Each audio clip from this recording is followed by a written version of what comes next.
उसको डॉक्टर के पास ले जाते हैं, डॉक्टर कहता है सॉरी, आधे घंटे पहले लाते तो हम इन्हें बचा लेते हैं। तो उस केस में आपको क्या करना है, 5 ऐसे अलार्मिंग कंडीशन कि जब आप इस क्रिटिकल पोजीशन में हो जाते हो कि आपको होम रेमेडी चाहिए बिफोर कि आप डॉक्टर तक पहुंचें। आप कुछ ऐसा उपचार क्या करें जिससे हम पेशेंट को हॉस्पिटल तक बहुत अच्छे से पहुंचा सकें और उसको आगे का जो है प्रोसेस ट्रीटमेंट का दे सकें। हाई बीपी के पेशेंट हर घर में हैं, तो उनके रात के टाइम 12 बजे के बाद और 4 बजे के पहले जो है हार्ट पेशेंट का एक बार स्ट्रोक लेना बहुत ही कॉमन होता है डेली के रूटीन में, कि आप जब तक उसको डॉक्टर के पास ले जाते हैं, डॉक्टर कहता है सॉरी, आधे घंटे पहले लाते तो हम इन्हें बचा लेते।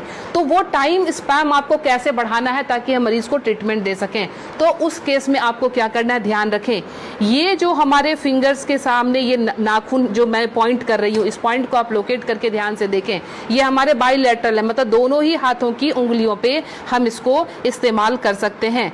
जब भी आपको लगे कि कोई पेशेंट बिल्कुल उसका जो है बीपी बहुत हाई चला गया है और आपको डॉक्टर तक जाने के पहले अगर उसको स्ट्रोक ना आ जाए, लाइफ उसकी खत्म होने से बचाने के लिए आपको सिंपली क्या करना है, आप कोई भी पिन ले लेंगे, पिन लेके आप उसको सिंपल कि जिस तरह से हमने पिन लिया, आप घर में सेफ्टी पिन ले सकते हैं, क्योंकि उसको थोड़ा सा आपने डिटॉल या उसे स्टरलाइज कर लेंगे। स्टरलाइज करने के बाद सिंपल आप यहाँ पे प्रिक करेंगे और प्रिक करके यहाँ से आप थोड़ा सा ब्लड जो है इस तरह से 5 to 10 ड्रॉप्स इस तरह से निकाल देंगे। ये ध्यान रखें, ये बहुत ही इमरजेंसी केस है और ये करते ही आपके पास पेशेंट के लिए एटलीस्ट 3 से 4 घंटे मिल जाएंगे कि आप उसको डॉक्टर तक सेफली पहुंचा सकते हैं और वहां उसको ट्रीटमेंट मिल सकता है। दूसरा काम, अगर ये भी करने की हिम्मत आप में नहीं है, फ्रिज का ठंडा दूध 1 गिलास उस पेशेंट को पिला दें।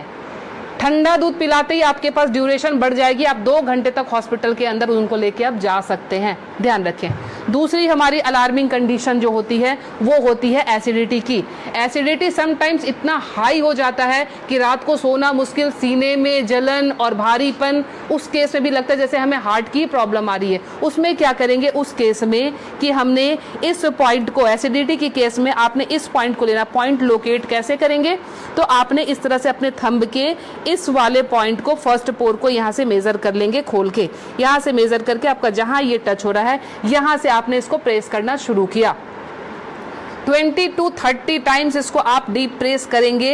एसिडिटी बन रही है या फिर सर दर्द हो रहा है एक्सट्रीम पोजीशन पे, आपको उस समय वो रिलैक्स देना शुरू कर देगा, क्योंकि जब जलन होती है आपके बब्स निकलते नहीं है, इसीलिए वो यहाँ पे अटैक कर रहा होता है, जिससे पेन आना शुरू हो जाता है। तो आपको क्या करना है, इसको प्रेस करेंगे, आपको रिलैक्सेशन होना शुरू हो जाएगा। तीसरी चीज, हमारे मोशन सिकनेस, या हम ट्रैवल कर रहे हैं तो हमें वॉमिटिंग आती है, या जनरल केस में भी अगर वॉमिटिंग आती है या नॉजिया रहती है, वॉमिटिंग टेंडेंसी, वॉमिटिंग आ नहीं रही है बट ऐसा लगता है कि वॉमिटिंग आएगी, इस केस को हम कैसे हैंडल करेंगे।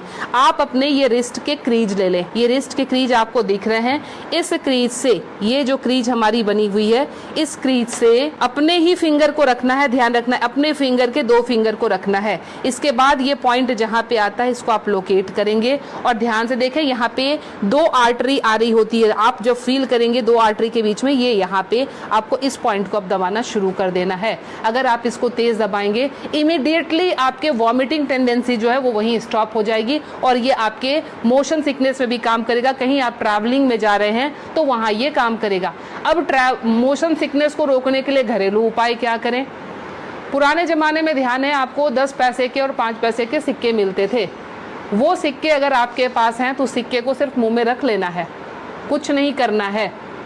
वो रख के, या पान के पत्ते, ध्यान रखें मैं पान खाने की बात नहीं कर रही हूँ, उसमें गुलकंद और वो सब मिलाने की, मैं सिर्फ कह रही हूँ पान के पत्ते, वो आप चबाते हुए चले जाएंगे, आपका मोशन सिकनेस जो है वो कंट्रोल हो जाएगा।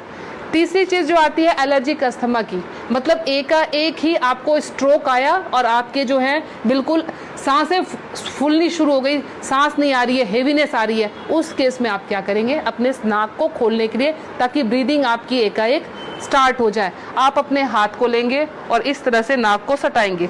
नाक की टिप जो है हाथ के जिस पार्ट को टच कर रही है उसको दबाना शुरू करेंगे, और ये बहुत पेनफुल होता है, ध्यान रखें। आप अपने आप भी इसको दबा नहीं पाएंगे, बहुत ज्यादा पेन होता है। हमने पेशेंट को ऐसे किया, ये टिप जहां पे आया, और ये 90% पेशेंट को ये पेनफुल वैसे भी होता है। आप उठा लीजिए, अब ये यहाँ पे इनका टच हुआ था, ये जब हम दबाएंगे 90% पेशेंट को वैसे भी, क्योंकि हल्के हल्के एलर्जी की प्रॉब्लम इन दिनों महामारी के बाद लंग्स सबके वीक हुए हैं, तो सबके जो है ये प्रॉब्लम रहती ही रहती है।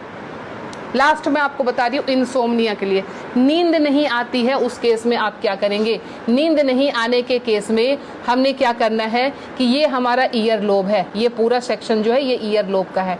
रात को आप क्रीम या तेल लेकर इस सेक्शन की इस तरह से हल्के हल्के हाथों की मसाज देंगे, ये हल्के हल्के हाथों की मसाज देंगे, इससे आपको नींद आनी अच्छी शुरू हो जाएगी। साथ में और क्या इंक्लूड करें, हमारा जो टॉप ऑफ द हेड है, बिल्कुल सर का ऊपरी सिरा, यहाँ पे आप टैपिंग करेंगे। टैपिंग करने का मतलब हल्का हल्का आप इसको ठोकते जाएं, ये इसको वाइब्रेट करें। वाइब्रेट करने का मतलब आप यहाँ से जो है एनर्जी हमारे जा रही है नीचे, क्योंकि आपको पता है ये माउंटेन बना हुआ है, यहाँ से एनर्जी का फ्लो शुरू होता है, तो ये एनर्जी जो है पूरी जगह जाएगी और आपको बिल्कुल काम कर देगी, शांत कर देगी। तो ये 5 अलार्मिंग पॉइंट्स आपको हमेशा के लिए याद रखना है। पता नहीं आज आपने देखा, भूल गए, कल आपको जरूरत पड़ जाए, तो इसलिए आप प्लीज़ इसे सेव कर लें, अच्छे से देख लें और समझ जाएं, और अपना ट्रीटमेंट इमरजेंसी केस में जरूर कर लें।